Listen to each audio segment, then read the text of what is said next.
supportive feedback. So listen, I've gotten really away from this whole idea of giving negative or positive feedback, okay? Because if you really care about somebody, you actually can tell them that their fly is down. I mean, really, literally. You can't imagine how much money I have been paid to tell somebody they had bad breath. Seriously.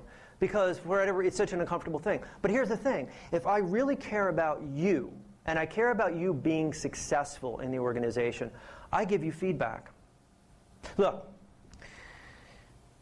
who's the new coach that just got hired for?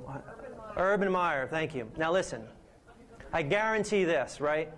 Here's the way it's supposed to look like, right? You have a team. You have some goals around the team. You hire talented players.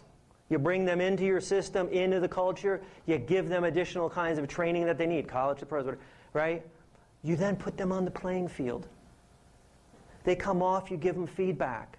You tell them what they did well, you tell them how they need to improve. By the way, the other team members are doing that too. That's actually what a really effective team looks like. I guarantee you this. Meyer's not going to wait until the end of the season to say, okay, now I can give you feedback. This is why I hate performance appraisals.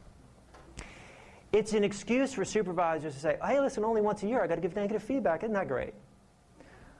I've never met, I don't think, anybody who said, I love to give critical feedback. I can't wait to go beat up my employee. Here's the thing. I absolve you ever from that responsibility. All you have to do is give supportive feedback. You got to do it in a way that shows that you care about the individual. Here's a story. So, Color Me Company, blah, blah, blah. I start, very small manufacturing. I hire an intern to help with the computer system, the website. Now, I'm a psychologist. I try to patch everything together. Not a good move. You know, I would just say to the computer, why don't you want to work? Was it something about your motherboard? You know, it just... Okay. So, Danny comes in. Okay. So, Danny comes in. Now, here's the deal. The first day he's there, he's in this computer. I hear him swear. Now listen, again, grew up with a first-generation Italian. I heard some swearing. But I got this pit in my stomach, right? And it like grew, and I went home that night, and I couldn't sleep. And then I got it. What I got was that swearing had no place in the culture of our organization. We were creating this organization that was about children, traditional family values, right? Kids would be on the ground coloring. Swearing had no place in our culture. Maybe if you're laying asphalt, it's okay. But it didn't work in our culture. So I called Danny in the next morning, and I said, Danny, I said, look, I said, everyone's really excited for you to be here. We know you're going to make a great contribution. I said, and I need to apologize to you. I need to apologize because I haven't been clear regarding the expectations that we have around here and the culture that we have.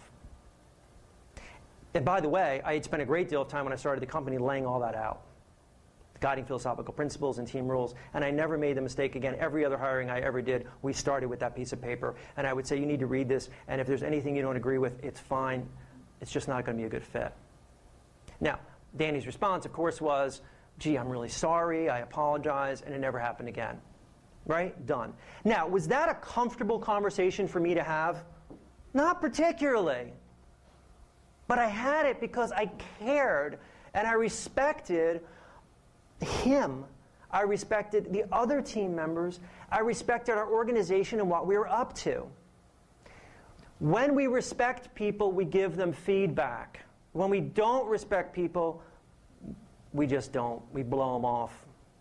I'll tell you this, if you do performance reviews and there's anything on that performance review which is news to your employee, you haven't done your job.